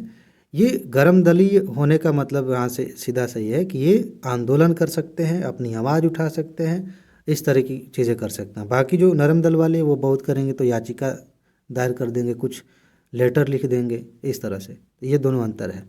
ठीक है, तो ये दो विचारधाराएं आई, जिसमें गरम दल में लाल बाल पाल आप बचपन से पढ़ते हैं, ये तीन व्यक्ति बहुत महत्वपूर्ण हुए। तो आगे चल के जब बंगाल का विभाजन हुआ, आप देखते हैं कि कांग्रेस का भी विभाजन उसी के आसपास हो गया, उसी दौरान जब स्वदेशी आंदोलन चल रहा था तो हो गया। तो गरम दल का असर ज़्यादा हो गया। लेकिन ये कहानी है, ये आंसर में लिखने वाली बात नहीं है। लिखने वाली बात ये है कि ये असफल क्यों हो गए ये असफल क्यों हो गए, उसके कुछ कारण आप गिनाएंगे। और कारणों में यह है कि सबसे पहली बात कि इनका जो सोच का दायरा था वो इसी के आसपास था कि ये औपनिवेशिक सरकार से याचिका वाली भाषा में बात करते थे, थोड़ा थोड़ा करके कुछ थोड़े थोड़े अधिकारों की बात कर रहे थे। और इस अधिकार पाने के और बाकी चीज़ों के क्रम में ये इस पर उतना ध्यान नहीं दे पाए कि आम जनता को भी हमें साथ में लेना चाहिए, उन्हें भी जागरूक करना चाहिए। इनकी जड़ें उतनी मजबूत नहीं थीं, ये सबसे महत्वपूर्ण बात है। एक बात मैंने बताई, इसके अलावा और भी चीज़ें हैं, जैसे महिलाओं, श्रमिकों, ये जो स्टूडेंट्स हैं, इनको कैसे शामिल किया जाए, इसके लिए इनके पास कोई ढांचा नहीं था, कोई प्लानिंग अभी उस तरह की नहीं थी। तो इस तरह से आप कुछ एग्जांपल्स लेंगे, ये तो आपको साफ साफ मिल जाएगा कि नरम दल की क्या कमियां रहीं। वही कमियों वाली चीज़ों को आप यहाँ पर लिख देंगे, आपका उत्तर कंप्लीट हो जाएगा। सीधा सीधा क्वेश्चन है। ठीक, आगे बढ़ते हैं। बाकी थोड़ा बहुत कहानी के तौर पे मैं डिस्कस कर लेता हूँ, तब ताकि जब आप पढ़ें उसको तो वो चीज़ें आपको बांध कर रखें, समझने में मदद करें। ये मज़ेदार चीज़ है। वर्तमान समय में महात्मा गांधी के विचारों के महत्व पर प्रकाश डालिए। ये ऐसे ही नहीं पूछ लिया गया, इतिहास का प्रश्न है, लेकिन करंट अफेयर को ध्यान में रखते हुए पूछा गया। 2018 के आसपास महात्मा गांधी से संबंधित कितनी चर्चाएं हो रही थी, क्या क्या बातें हो रही थी। अगर आप करंट अफेयर को ध्यान में रखें, उस समय अगर आप तैयारी कर रहे हो 2018 में, तो आपको पता चलेगा कि कितनी सारी योजनाएं, क्या क्या, यहाँ तक कि स्वच्छ भारत अभियान की कितनी चर्चा उस समय हो रही थी। बहुत सारी चीज़ें अलग अलग रूप में गांधी जी की चर्चा खूब हो रही थी और उसको ध्यान में रखकर पूछ लिया गया। वैसे भी क्वेश्चन इस पे अभी तक हम देख चुके हैं, कई क्वेश्चंस आ चुके हैं। तो इसको आप ऐसे, मतलब मैं एक चीज़ याद दिलाना चाहता हूँ कि आज वर्तमान में कुछ ऐसा हो रहा है जो किसी ऐतिहासिक घटना की बार बार याद दिला रहा है, किसी ऐतिहासिक व्यक्ति की बार बार याद दिला रहा है, किसी न किसी रूप में वो चर्चा में आ जा रहे हैं, तो मान के चलिए कि वहाँ से इतिहास वाले खंड में क्वेश्चन पूछा जा सकता है। इसको हल्के में नहीं लेना, ठीक है ना। खैर, तो गांधी जी की जो विचारधारा थी उसका वर्तमान में क्या महत्व है, ये बहुत ही खूबसूरत क्वेश्चन है और बड़ा ही प्रैक्टिकल क्वेश्चन है। इसमें मैं थोड़ा थोड़ा हिंट दे देता हूँ। ये तो सीधा सीधा आपको किताबों में मिल जाएगा, या किताबों में नहीं मिलेगा तो कुछ वीडियोस आपको चैनल, अब फिलहाल इस पर तो नहीं, लेकिन यूट्यूब पे बहुत सारे चैनल हैं जहाँ पे बढ़िया वीडियोस हैं। तो आप सर्च करेंगे महात्मा गांधी के विचारों की प्रासंगिकता, तो वहाँ पे आपको ये चीज़ें मिल जाएंगी। अगर मुझे सजेस्ट करना हो तो एक चैनल है ओनली IAS, बहुत अच्छा पढ़ाते हैं, उन्होंने एक वीडियो डाल रखा है सेम इसी पे, बहुत ही ठोस वीडियो है, 15 मिनट की है, मैंने बहुत पहले देखी थी। उससे आप देखेंगे क्वेश्चन पूरा पूरा उसमें तैयार हो जाएगा। कुछ चीज़ें मैं याद दिला देता हूँ, जैसे कि डायमेंशंस बेसिकली, कि उन्होंने जो अभी देखिए असमानता बढ़ रही है, अमीर अमीर होता जा रहा है, गरीब गरीब होता जा रहा है, ये कैसे ख़त्म होगा। उन्होंने ट्रस्टीशिप का सिद्धांत दिया था कि आप मान के चलो कि आप इस समाज के जो रिसोर्सेज आपको मिले हैं उसके आप ट्रस्टी हैं, जितनी आपकी ज़रूरत है उतना आप रखिए, बाकी आप समाज के लिए योगदान में यूज़ करिए। पर्यावरण को लेकर के उन्होंने बात की, इंडस्ट्रीज़ को कैसे आगे बढ़ाया जा सकता है, कुटीर उद्योग पर उन्होंने बढ़ावा दिया, स्वरोजगार की बात की, ग्रामीण क्षेत्रों के उत्थान की बात की, पंचायती राज की जो व्यवस्था है उसी फिलॉसफी की देन है। तो इस तरीके से इन्होंने जीवन के बहुत सारे पक्षों में, राजनीति में धर्म का क्या रोल है उस पर उन्होंने बात किया था। तो जीवन के बहुत सारे पहलुओं पर उन्होंने बात की और वो आज भी प्रासंगिक है। इसको इस रूप में आप समझ लेंगे, लिख देंगे, संक्षिप्त में बात खत्म हो जाएगी। 150 शब्दों में लिखना था, इसका बहुत ज़्यादा स्कोप नहीं था, तो बहुत संक्षिप्त में पॉइंट वाइज लिख देंगे, आपका काम हो जाएगा। ठीक है, आगे बढ़ते हैं। अगला क्वेश्चन है, 1940 के दशक के दौरान सत्ता हस्तांतरण की प्रक्रिया को जटिल बनाने में ब्रिटिश साम्राज्यिक सत्ता की भूमिका का आकलन कीजिए। ये मज़ेदार चीज़ है और थोड़ा सा सोचने वाली बात है। फिल्मों में आप देखते हैं, मैं इसका एग्जाम्पल कहानियों का, फिल्मों का ज़्यादा ले रहा हूँ ताकि आप चीज़ों को सहजता से एक्सेप्ट कर सकें कि कैसे कहानी समझ में आती है। आप अक्सर देखते हैं, कई बार ऐसा होता है कि यार अब ऐसा हो जाए ना तो थोड़ा दिल को सुकून मिले, और अचानक से ट्विस्ट आ जाता है। आपको लगता है कि मतलब फिल्म तो बनाई गई इसीलिए, आपको लगता है कि ऐसा होना चाहिए। जैसे सिंपल सी बात है, मस्त अभी एग्जांपल ध्यान आ रहा है, जैसे मान लीजिए कि बाप बेटे बिछड़े हुए हैं या हीरो हीरोइन बिछड़े हुए हैं, ठीक है, भीड़ भाड़ है, और एक मुझे कोई मूवी याद आ रही है जिसका नाम नहीं याद है, उसमें एक गाना है, जिंदा रहने के लिए तेरी कसम, है ना, मुलाकात ज़रूरी है सनम। तो उसमें ट्रेन में अब हीरोइन बैठी है कि हीरो बैठा है, हीरोइन बैठी है, वहीं पास में आके वो गुजर जा रहा है। ऐसे मेले में कोई खोया हुआ है तो उसके पास से हम देख रहे हैं, हमें लगता है कि यार बस यही तो करना था, पीछे मुड़ के देख लेते, अभी वही वहीं से हो गया है, क्यों नहीं मुड़ के देखा। तो ऐसे ही यहाँ भी हो रहा है कि यार सीधा सीधा दिख रहा है कि ये काम कर दो, आज़ादी जब देने ही चाह रहे हो, जब तुम कह ही रहे हो कि हम आज़ादी देंगे, तो इतना ज़्यादा झोल पैदा करने की क्या ज़रूरत है। सिंपल सी बात है, कानून बनाओ या जो भी करो, सत्ता हस्तांतरण करो और जाओ। लेकिन ये नहीं हो रहा था। तो वैसे ही जब आप फिल्म के तौर पे इसको देखेंगे तो आपको समझ में आ जाएगा कि उस दौरान सत्ता हस्तांतरण की प्रक्रिया को जटिल बनाने में ये जटिल बना रहे हैं। जो ब्रिटिश सत्ता है उसकी क्या भूमिका रही। 1940 के शुरुआत में, उसी के आसपास जो है सेकेंड वर्ल्ड वार चल रहा था, ख़त्म हुआ, ठीक है। और उसके बाद 42 में भारत छोड़ो आंदोलन हुआ। ये सारी चीज़ें 44-45 तक आते जाते चीज़ें क्लियर होने लगी कि अब अंग्रेज चाहते हैं कि अब धीरे धीरे चीज़ें साफ़ हों, अब हम यहाँ से जाएंगे। लेकिन क्या कर रहे हैं वो, ऐसे ऐसे कमीशन भेज रहे हैं। लालच उनके अंदर अभी भी है, वो ऐसा लग रहा है कि वो छोड़ना नहीं चाहते, ठीक है। तो ऐसे ऐसे कमीशन भेज रहे हैं, दुनिया भर की ऊट पटांग चीज़ें। कोई कह रहा है कि अच्छा हम आपको डोमिनियन स्टेट का दर्जा दे देते हैं, कोई कह रहा है कि ठीक है आज़ादी तो दे देंगे लेकिन ये फार्मूला अपनाना पड़ेगा। कभी बंटवारे को लेकर के मुस्लिम लीग और कांग्रेस की जो विचारधारा है उस समय, उसको लेकर के कोई विवाद उत्पन्न हो जा रहा है। तो कुल मिला के ये कि जितनी बैठकें हो रही हैं, जो भी वहाँ से समितियाँ आयोग भेजे जा रहे हैं यहाँ पर काम करने के लिए, कई बार वो चीज़ों को जटिल बना देते हैं। और हमारे लोग जो उस समय थे वो भी उसमें योगदान दे रहे थे। ख़ास तौर से मुस्लिम लीग और कांग्रेस में जो कट्टरवादी विचारधारा के लोग थे, वो अगर चाहते ये लोग अच्छे से मिल के कोई सलूशन निकालना चाहते तो देश एक रहता, विभाजन नहीं होता। लेकिन वो अलग बात है। इस प्रश्न का उत्तर देने के लिए आपको इन्हीं सारी चीज़ों को पकड़ना है कि कैसे वेबल प्लान बन रहा हो, या फिर कैबिनेट मिशन आ रहा हो, माउंटबेटन योजना बन रही हो, या फिर कोई बीच में कोई और फार्मूला आ गया, गोपालाचारी फार्मूला आ गया। इन चीज़ों में, खैर गोपालाचारी फार्मूले को मत लीजिएगा क्योंकि क्वेश्चन पूछा गया ब्रिटिश क्या कर रहे हैं, उनकी जो नीतियां हैं वो कैसे इसको जटिल बना रही हैं।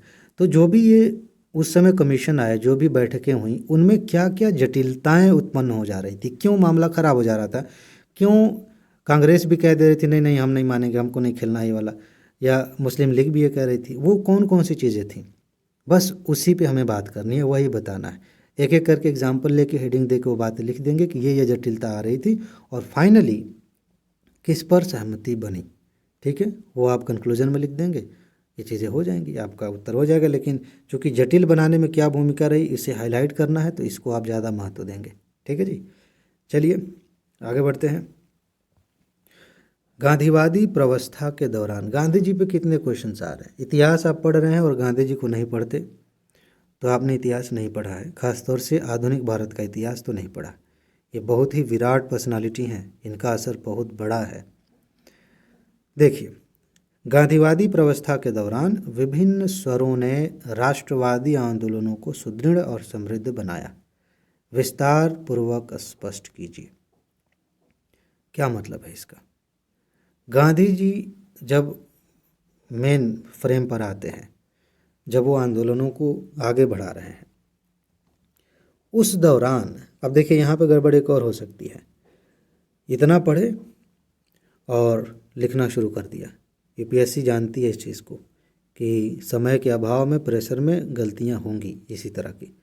आपको गांधीवादी प्रवस्था की बात ही नहीं करनी।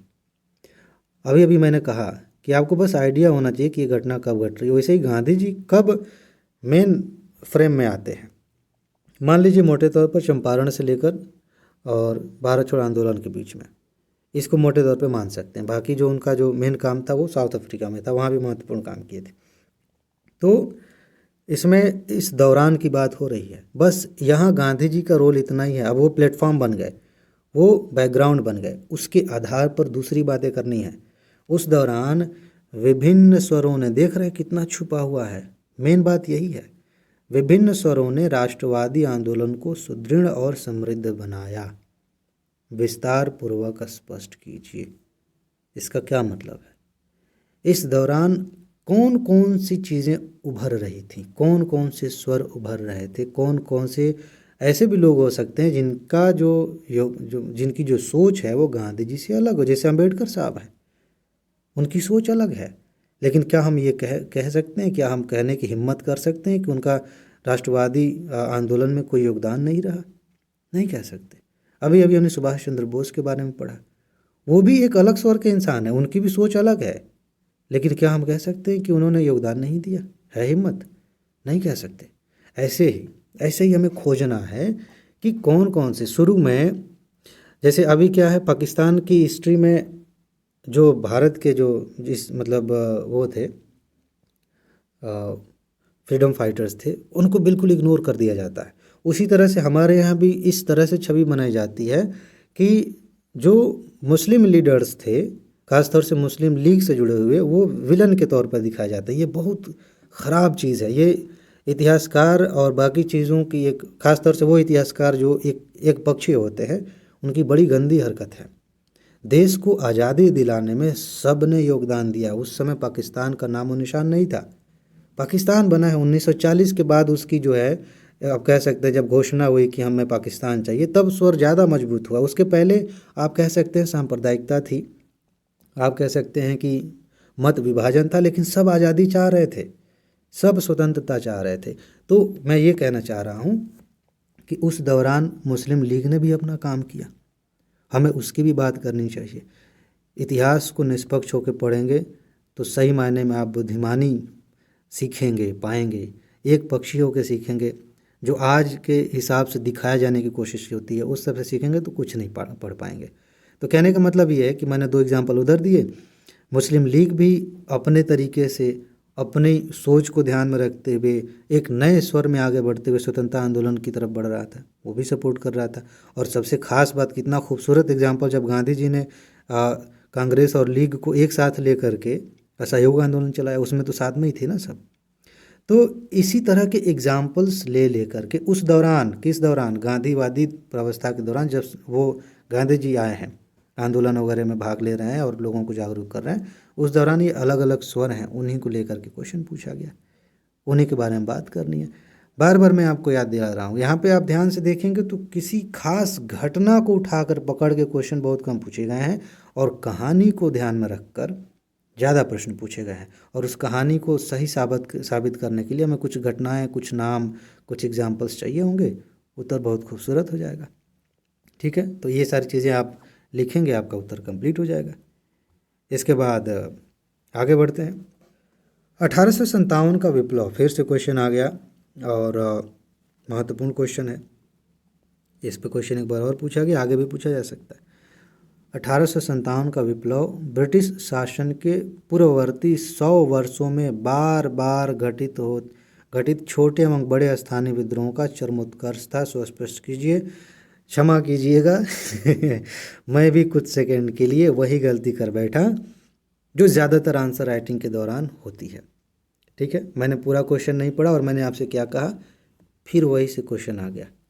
ये गलती है। ठीक है, गलती किस तरह से है मैं दिखाता। मैंने सिर्फ इतना पढ़ा 1857 का विप्लव, और मैंने आपसे ये कह दिया कि फिर उसी पर क्वेश्चन आ गया। उसी पर क्वेश्चन नहीं है। यही हम गलती करते हैं आंसर में। हम बस देख लेते हैं कि पूछ लिया गया और उसी पे लिखना शुरू कर देते हैं। क्वेश्चन 1857 की क्रांति पर है ही नहीं, लेकिन दिख रहा है वैसा ही। क्या है?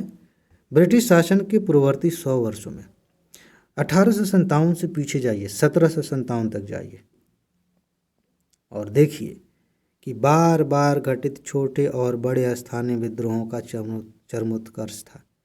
यहाँ पर यह कहा जा रहा है कि जो 1857 का विद्रोह हो रहा है, कोई अचानक से नहीं हो गया। उसके पीछे भी बहुत सारी चीज़ें हो रही हैं। बहुत सारे आदिवासी विद्रोह हो रहे हैं, बहुत सारे राजाओं के विद्रोह हो रहे हैं, शासक संतुष्ट नहीं है, बहुत सारी चीज़ें हो रही हैं। उन्हीं का संयुक्त रूप लेकर के एक चरम अवस्था पर आकर के 1857 का विद्रोह होता है। ये समझने वाली बात है। ये कमाल की चीज़ है कि आप वो पकड़ें पहले जो क्वेश्चन में पूछा गया, नहीं तो फिर गड़बड़ हो जाता है। गांधी जी के नाम पर कुछ और पूछ ले जा रहा है, 1857 की क्रांति के नाम पर कुछ और पूछ लिया, समाज सुधार आंदोलन के नाम पर कुछ और पूछ लिया जा रहा है उसी का हिस्सा, लेकिन वो महत्वपूर्ण नहीं है। आपको देखना होता है कि उसके किस पक्ष को पूछा जा रहा है। समझ रहे हैं? तो यहाँ पर 1857 की क्रांति होने से 100 साल पहले से ही बैकग्राउंड बन रहा था। यही यूपीएससी पूछ रही है, कैसे बन रहा था। राजनीतिक तौर पर आप देखेंगे तो अंग्रेज़ों की नीतियों ने कैसे राजाओं को परेशान किया, उनके राज्यों को हड़पा, तो वो असंतुष्ट तो रहेंगे ही ना। जंगल में घुसे जा रहे हैं, आदिवासियों की ज़मीन हड़पे जा रहे हैं, उनको वहाँ से भागना पड़ रहा है, बाहर के व्यापारी घुस जा रहे हैं, वो भी तो देखिए। आप और भी चीज़ें देख सकते हैं, जिस तरीके से समाज में बदलाव हो रहे हैं, कोई नया नहीं हुआ, उसके 1700 समथिंग उधर से भी जो है बहुत सारे कानून बनाए, समाज पहले से असंतुष्ट है, उधर भी कुछ विद्रोह हुए, छोटे मोटे हुए। तो थोड़े से कुछ एग्जाम्पल्स, ये बातें आप लिख करके बता सकते हैं कि देखिए ऐसे ऐसे डेवलपमेंट हो रहा था। लेकिन यहाँ पर संभावना इस बात की ज़्यादा रहती है कि 50% से ज़्यादा लोग पहली नज़र में 1 सेकंड में ही भटक जाते हैं। बस एक लाइन पढ़े नहीं कि समझ में आ गया 1857 के विद्रोह की बात करनी है और बात ख़त्म हो जाती है, वहीं लिख के आ जाते हैं और खुश होते रहते हैं कि बहुत अच्छा नंबर मिलेगा। कुछ नहीं मिलता, 1-2 नंबर मिल जाए वही बहुत बड़ी बात है। ठीक है, तो फिलहाल आपको ये ध्यान रखना है, उन एग्जाम्पल्स की बात करनी है। मैंने आपको पर्याप्त हिंट दे दिया, इसके आधार पर आप उत्तर लिख सकते हैं। कंटेंट के तौर पे यही चाहिए। और सबसे बड़ी बात जो आपको यहाँ से सीखनी है, लेके जानी है, वो ये है कि आपको क्वेश्चन कैसे समझना है और फिलहाल सिलेबस के किस हिस्से से क्वेश्चंस बार बार आ रहे हैं। आगे चलते हैं। अगला क्वेश्चन है 1920 के दशक से, इस पे क्वेश्चन आया था ना। अभी देखिए मैंने सिर्फ इतना ही पढ़ा, अभी कह दूं कि क्वेश्चन आया था 1920 के दशक से राष्ट्रीय आंदोलन ने कई वैचारिक, ये कुछ और ही है विचारधाराओं, अच्छा वैचारिक धाराओं को ग्रहण किया और अपना सामाजिक आधार बढ़ाया। विवेचना कीजिए, ये कह सकते हैं कि उसी पे अभी हमने कहा था ना, जो थोड़ा सा घुमा करके अस्पष्ट तरीके से यूपीएससी ने पूछा था, उसी को थोड़ा सा साफ साफ यूपीएससी पूछ रही है। सेम क्वेश्चन है, थोड़ा सा हट के साइड में खड़े होकर पूछ रहे हैं, लेकिन उत्तर में वही सारे एग्जाम्पल्स, वही सारी बातें आप लिखेंगे। 1920 के दशक से राष्ट्रीय आंदोलन ने कई वैचारिक धाराओं को ग्रहण किया। अभी हमने बताया समाजवादी विचारधारा आ रही है, श्रमिकों की बात हो रही है, श्रमिक आंदोलन हो रहे हैं, ये सारी चीज़ें हो रही हैं, उन्हीं की बात हो रही है। और इसने अपना आधार बढ़ाया। आधार कैसे बढ़ेगा? श्रमिक शामिल हो रहे हैं, मजदूर शामिल हो रहे हैं, सामाजिक आधार तो बढ़ ही रहा है ना, उन्हीं की विवेचना करनी है। सेम जो हमने डिस्कस किया है उसी को इस फ्रेम में लेते हुए आप बात करेंगे, एग्जाम्पल के साथ बात करेंगे, हो जाएगा। सेम क्वेश्चन, इतिहास के क्वेश्चन के टॉपिक सेम है, ज़्यादा नहीं है, उन्हीं के अलग अलग पक्षों से क्वेश्चन आते हैं। गांधी जी से कई क्वेश्चन अभी तक आपने देख लिए। गांधी तो गांधी हैं, उनके अलग अलग जीवन के जो पक्ष हैं, उनके कार्य क्षेत्र के जो पक्ष हैं, क्वेश्चन आ गए। 1857 के अलग अलग पक्षों से क्वेश्चन आ गए। जो आंदोलनकारी हैं उनके अलग अलग पक्षों से क्वेश्चन आ जाते हैं। जो महत्वपूर्ण घटनाक्रम रहा है उस पर क्वेश्चंस आ जा रहे हैं। ठीक है, तो टॉपिक ज़्यादा नहीं है, बस उनके अलग अलग पक्षों से क्वेश्चंस आ रहे हैं, वही हमें पकड़ना है, वही समझना है। आगे चलते हैं, इसमें मैंने काफ़ी बातें कर ली हैं। ये देखिए, नरमपंथियों पर फिर क्वेश्चन आया। नरमपंथियों की भूमिका ने किस सीमा तक व्यापक स्वतंत्रता आंदोलन का, ये मज़ेदार है।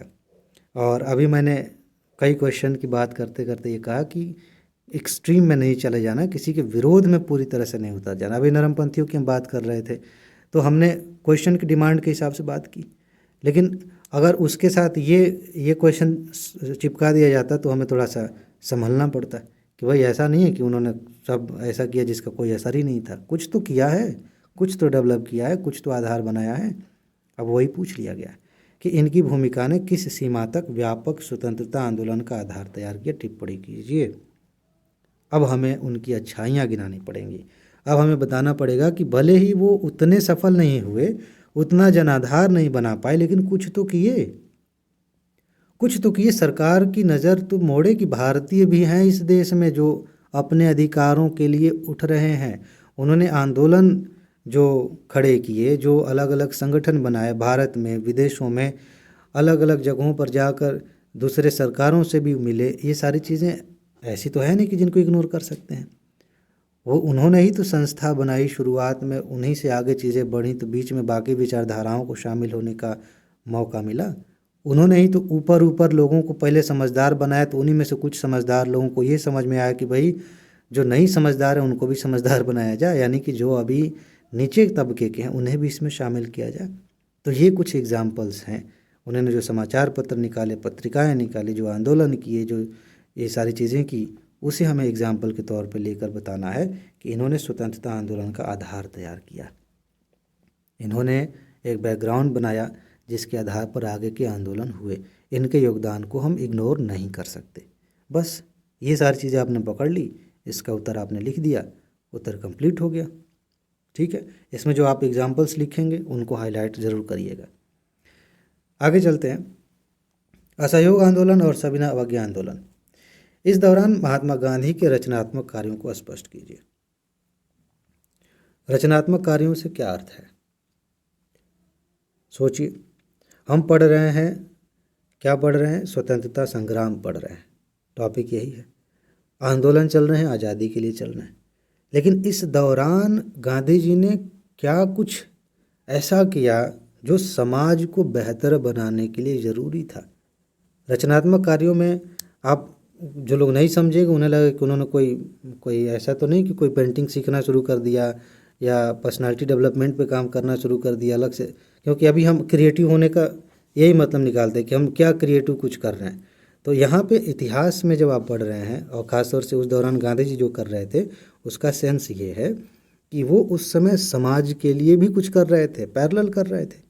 उन्होंने हिंदू मुस्लिम एकता के लिए क्या क्या नहीं किया, उन्होंने समाज के दलितों के लिए क्या क्या नहीं किया, महिलाओं के उत्थान के लिए क्या क्या नहीं किया। ये सारी चीज़ें आप रचनात्मक कार्यों के तहत लिख सकते हैं। उन्होंने जो पत्रिकाएं निकाली जिस पर समाज के बारे में वो बात कर रहे थे, उन्होंने पर्यावरण को लेकर जो बातें कही, संसाधनों को लेकर जो बातें कही, समाज के जो ग्राउंडेड लेवल है, जो मतलब ग्राउंड का मतलब ये है कि जो निचले तबके के लोग हैं, जो ग्रामीण स्तर के लोग हैं, उनमें राजनीतिक विचारधारा को पनपाने के लिए क्या क्या किया, ये सारे एग्जाम्पल्स आपको लिखने होंगे।